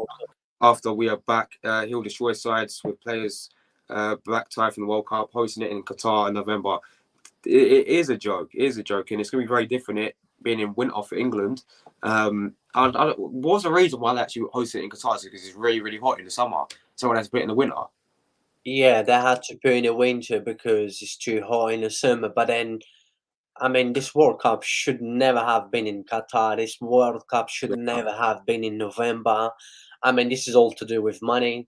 Look, my friend, this is how we live in football nowadays. It's all about the money. And you watch soon they will be doing the Super League as well. You know, in Europe they will be doing that Super League. You know, all the big clubs. It's all to do with the money. Look, I mean, I've heard Florentino Perez, Real Madrid president, yesterday saying we need to make this Super League, right? If Nadal and Djokovic can play 56 times against each other, and we only played against Liverpool 3 times in the last 56 years, or sorry, 9 times in the last 56 years, what can we play more times against Liverpool? So, I mean, it's all to do with money. So, I mean, this World Cup is what it is. But I do believe this is going to be a very competitive World Cup. Yeah. Very interesting. And I'm looking forward for the World Cup. Yeah. Obviously, I said it on your channel a few when we done the Nations League video about the World Cup. Yeah, it's going to be I think it's going to be one of the most competitive World Cups I've had in a while, since I've ever been born. Because also the fact that half the players are playing their last World Cups, in it, like Ronaldo and Messi. So everyone's going to be up for it. So I'm looking forward to the World Cup. It's just the fact that it's going to be a bit weird it being in mid-season as well. And after the World Cup, we go straight back to club football, don't we? So yeah, it's going to be interesting, but I can't wait for it. I really don't want the World Cup break for once. Pep, remember, is under pressure to win the Champions League. It's why City bought Pep as their manager back in 2016-17 in the first place, was winning everything else over 5 seasons ago. That is true. Yeah, that's very true. Because I remember Man City won it with Mancini in 2014. I'm pretty sure they won Premier League as well. So, He should have won it by now. Yeah, that's true. I mean, they've had chances, especially in that final against Chelsea as well. Don't know how they didn't win that, but Haaland. Chelsea world class them. Yeah. Chelsea was better than them. Chelsea Yeah. absolutely class Manchester City in that final in Porto, in I remember Portugal. that. Well, it was Havertz who scored, didn't he? Yeah, 1-0, but Chelsea was all night long the better team. Chelsea at Tuchel class Guardiola in that Champions League final. Yeah, this is what happens with Man City in the Champions League. I remember the season when they lost to Lyon as well, when it was hot for it as well, and they got knocked out by Lyon. I remember last season, of course, Real Madrid was just unbelievable to beat them in the semi-final, won it. So, yeah, Haaland, I simply call the goal machine. His standard, I haven't seen it as good as, since Thierry Henry at his prime. Very, very true. He's the best of a striker to play in the Premier League. This is a thing, right, with Haaland. I saw a stat, that he's the quickest guy to get like a hat trick or something out of all the strikers ever. Yeah. Crazy, mate. It's yeah, crazy. I mean, this kid's just gonna break everything. This kid is too good.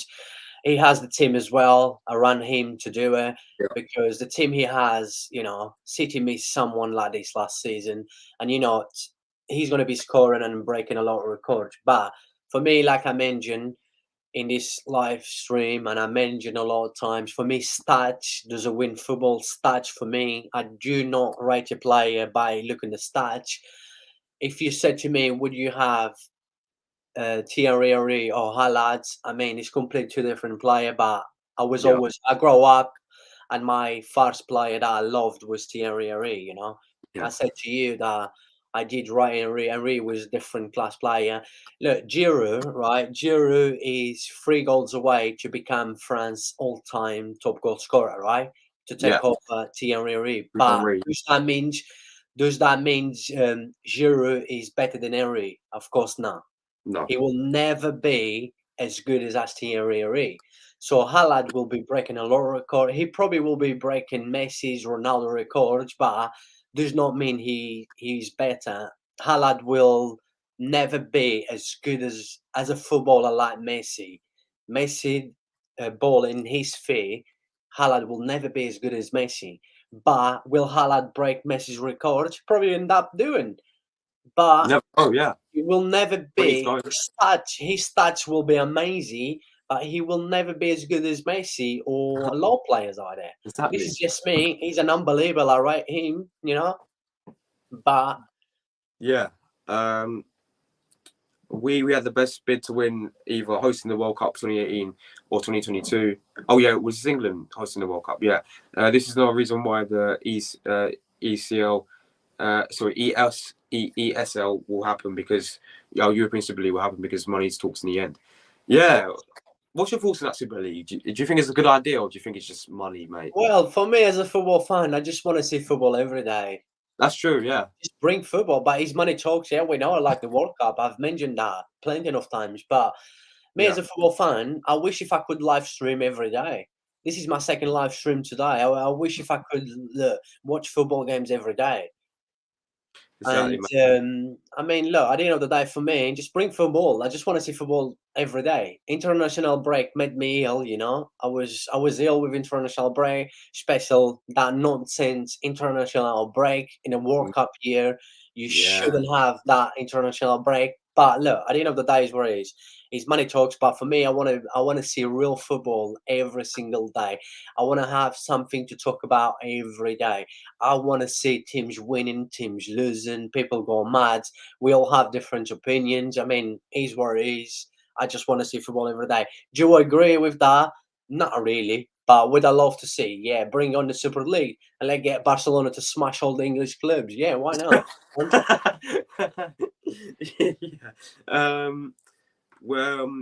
With Southgate, I'm dreading the World Cup. He's got to go. Yeah, mate. We said about this, didn't we? I mean, yeah, no, Southgate he just ain't great, is he? The guy has not got a brain as a football manager. He does not know anything about a game. I'm telling you, I would do a better job than Southgate. 100%. I agree, man. This guy, wow, shocking. For me, I look both at stats and eye test. For me, it's only eye test. Is all I see, all I watch. I do not rate a player. I will not go and talk and say. I see a lot of kids out there, very young people, that on Instagram, on Twitter, on YouTube, even like old people, like going through. Have you seen the stats? Oh, this guy's stats is unbelievable. And I was like, you know, have you watched the game? Right? If stats will win you games, City has the possession every game. They have the most chances every game. But guess what? They haven't won a Champions League yet. I mean, look, it's what it is. Alberto says Holland has scored more league goals than 14 Premier League teams, Chelsea and Man United are some of these teams. Yeah, that's what he's got 17 in 9 games right now. It's mad. Steven says, well said though about the stats. He says, sorry, Football Ferrero, what's your name? Yeah, his name's Jose. Stephen. Yeah. But yeah. Can you please get him to add me on Twitter, on Instagram? Yeah, and man. obviously, I'm going to subscribe to his channel straight away with 3 or 4 accounts, my friend. I'm always in here to help. George, not me. He knows I always help everyone. And yeah, please, your football knowledge seems to be amazing, very good. I like this kind of football knowledge, like George. And yeah, please subscribe to my channel and add me on social media, and I will add you back. I will subscribe to you. I will like you every video. I will support you. If you need help, I'm in here, but I'm pretty sure you know more than me. You're better than me. I'm more than you. I have only been on YouTube for 4 months, social media for 4 months. I'm very new into this world. I'm not young. I'm getting old. I'm 53 already.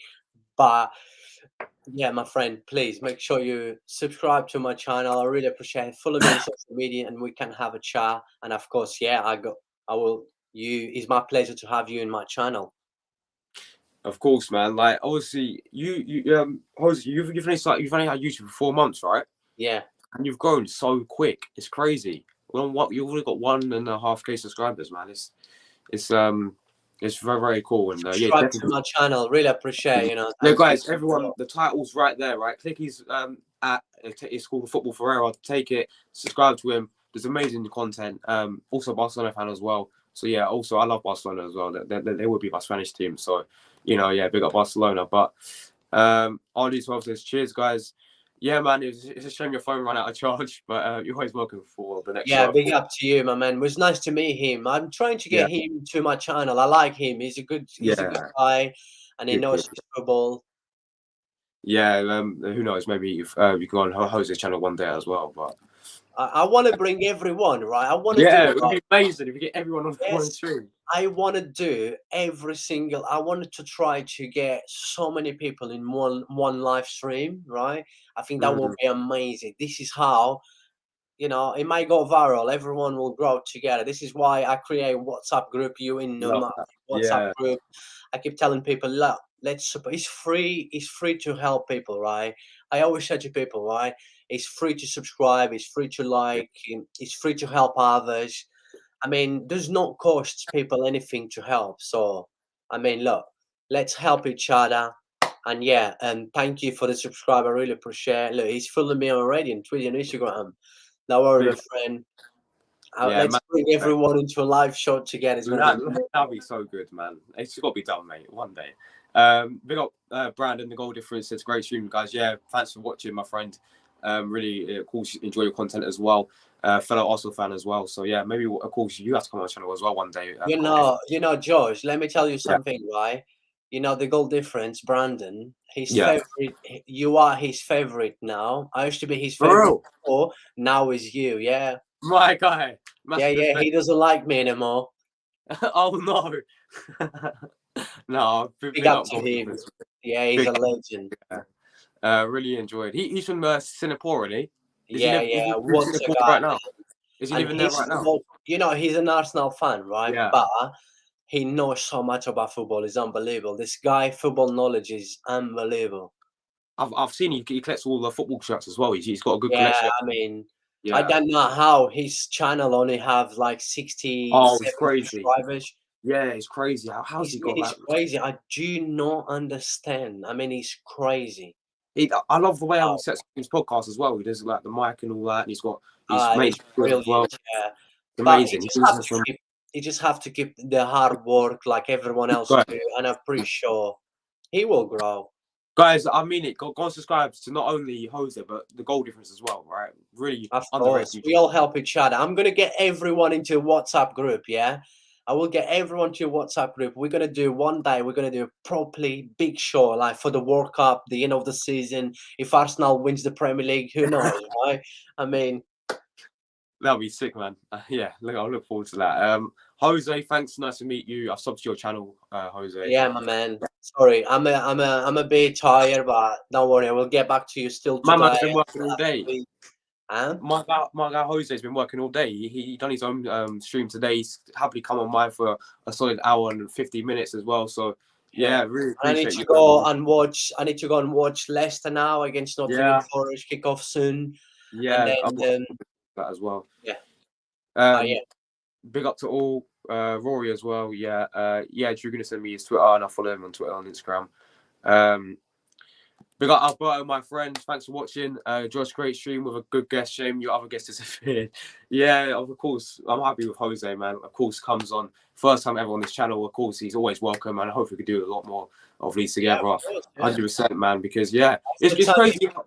Every time you beat Tottenham, make sure you invite me to your stream. Yeah, I love it. I just can't stand on them. I mean, yeah. It's so crazy how like me and you met. Yeah, it's from you literally sent me a Twitter message, and I was like, yeah, sure, I'll hop on your channel, and now it's built up to this. So yeah, it's crazy how someone can easily just meet someone like that, and come really close. I'll be happy and honoured to come on both your channels. Like, of course, Stephen, mate. Of course, as I said before. It's my pleasure to have you, my brother. Please, you already part of my family. You're my brother, and you watch soon.